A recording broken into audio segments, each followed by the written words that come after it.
Continuando então o nosso programa, nós falávamos aí sobre Paulo em Corinto e da conversão aí de Crispo aceitando Yeshua como Machia e sendo batizado, né? E diz que Paulo fica ali ainda, no verso 11, Paulo ficou ali 1 ano e meio ainda naquele lugar. Aqui nós tivemos uns incidentes com Paulo aqui, e no versículo 18 diz assim, isso é muito importante nós meditarmos, versículo 18. E Paulo, ficando ali muitos dias, despediu-se dos irmãos e dali navegou para a Síria, e com ele Priscila e Áquila, tendo raspado a cabeça em Cencreia, porque tinha voto. E chegou a Éfeso, e deixou-os ali. Mas ele, entrando na sinagoga, disputava com os judeus. Agora nós encontramos Paulo onde? Em Éfeso. Paulo estava em Corinto, navega para a Síria, leva consigo aquele casal que morava em Corinto, Priscila e Áquila, e chega em Éfeso. E deixa aquele casal ali, em Éfeso.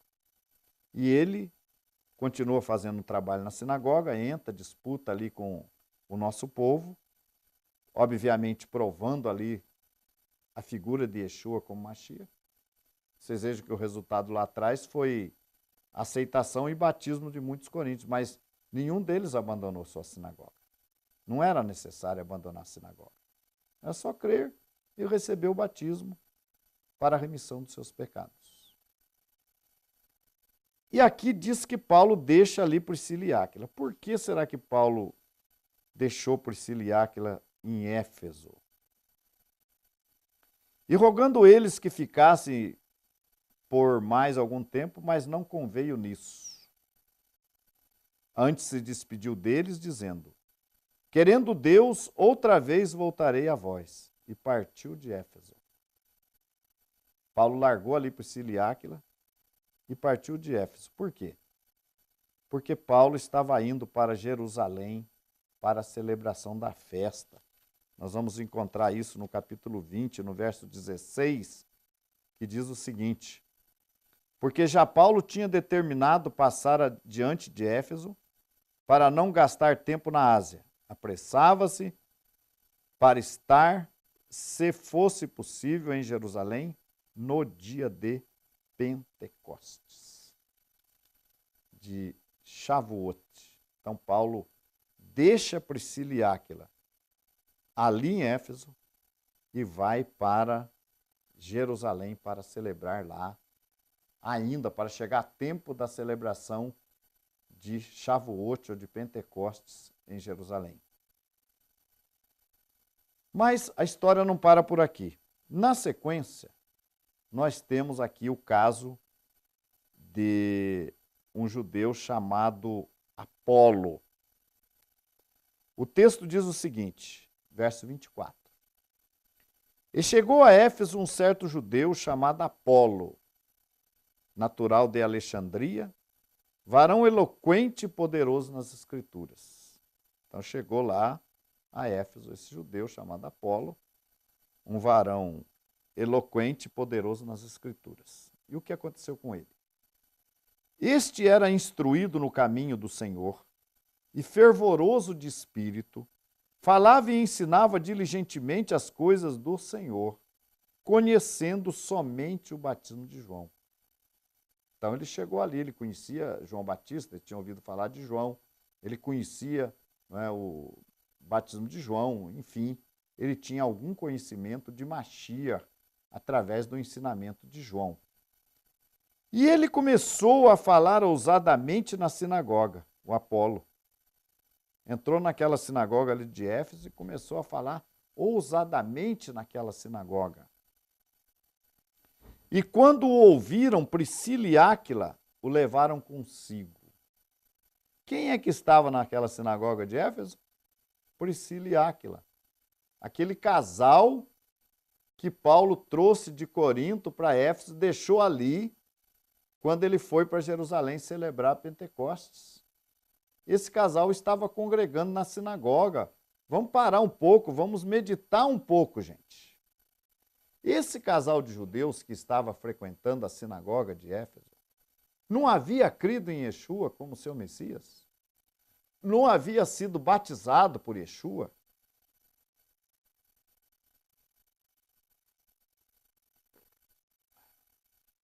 Por que então esse casal estava frequentando a sinagoga? Porque judeu que cria em Yeshua, israelita que cria em Yeshua, não mudava de religião.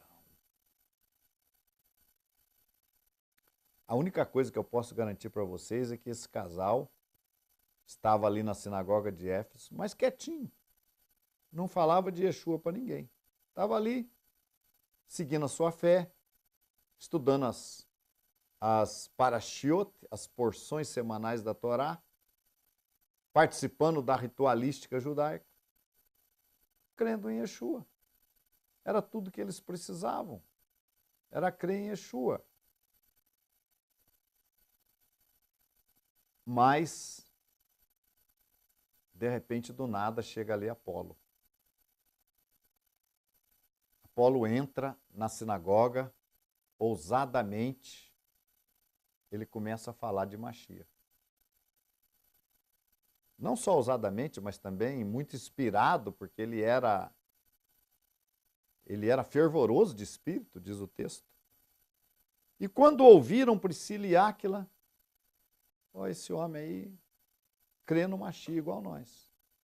O levaram para casa e lá em casa lhe expuseram mais pontualmente o caminho de Deus. E por que eles fizeram isso?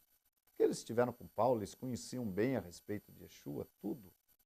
Então expuseram a Apolo mais pontualmente o caminho de Deus. Querendo ele, Apolo, passar a Acaia, o animaram os irmãos e escreveram aos discípulos que o recebesse, o qual, tendo chegado, aproveitou muito aos que pela graça criam. Então, dali, a Apolo vai para Acaia, e lá ele foi de muita utilidade na obra de Deus. E o verso 28 diz: porque com grande veemência convencia publicamente os judeus, com grande veemência, mostrando pelas Escrituras, e convém lembrar que aqui não havia o Novo Testamento, era pela palavra dos profetas, pela Torá, pelo Tanar. Convencia publicamente os judeus, mostrando pelas Escrituras que Yeshua era o Messias. Qual era a prédica de Apolo nas sinagogas? Será que Apolo entrava lá e falava: você tem que abandonar a sinagoga, vocês têm que ir comigo, eu estou estabelecendo aqui uma congregação aqui por perto, e vocês vão lá e nós vamos começar uma nova obra lá? Não. O trabalho de Apolo era convencer o nosso povo de que Yeshua era o Messias. Só isso.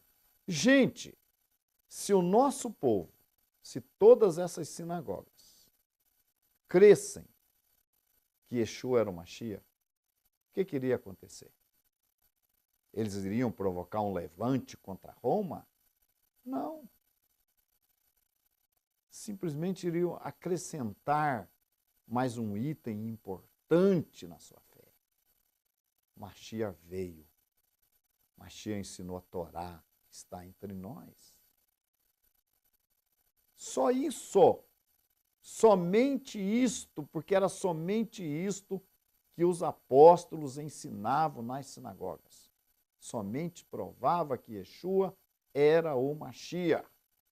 Não tratava de tirar o nosso povo da sinagoga, de fundar uma nova instituição, uma nova congregação, como se diz hoje. Não. Nada disso. E se as sinagogas crescem, também não precisavam mudar nada. Entenderam? Apolo provava pelas Escrituras que Yeshua era o Mashiach. Eu tenho notícia de que lá por volta da época de Hitler, que lá na Bulgária, um rabino teve algumas visões em que ele acabou crendo que Yeshua era o Messias, por essas visões. Esse rabino era importante, era rabino-chefe lá na Bulgária. Por volta de 1945. E esse rabino, ele creu em Yeshua. E ele fez amizade com as autoridades religiosas lá do seu país, naquela época, com o imperador, se tornou uma pessoa muito importante. Ele era já importante. E quando chegou a época em que Hitler começou a pressionar os governadores, os imperadores, enfim, daqueles países vizinhos, a que liberassem os judeus para serem perseguidos e mortos, como nós sabemos que aconteceu lá com Hitler, esse rabino procurou os seus amigos e a autoridade lá da Bulgária. E as autoridades da Bulgária, o imperador da Bulgária, se comprometeu com ele de não liberar os judeus para o Hitler. E por fim, já o imperador não suportando mais a pressão de Hitler, ele chama o rabino e fala: sai com o teu povo daqui. Tira o teu povo daqui da Bulgária, leva para Jerusalém, leva para Israel, que eu não posso mais segurar a pressão de Hitler.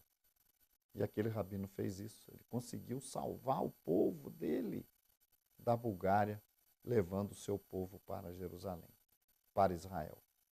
Mas esse rabino creu em Yeshua. Ele nunca se afiliou a nenhuma instituição cristã da sua época, mas ele creu em Yeshua.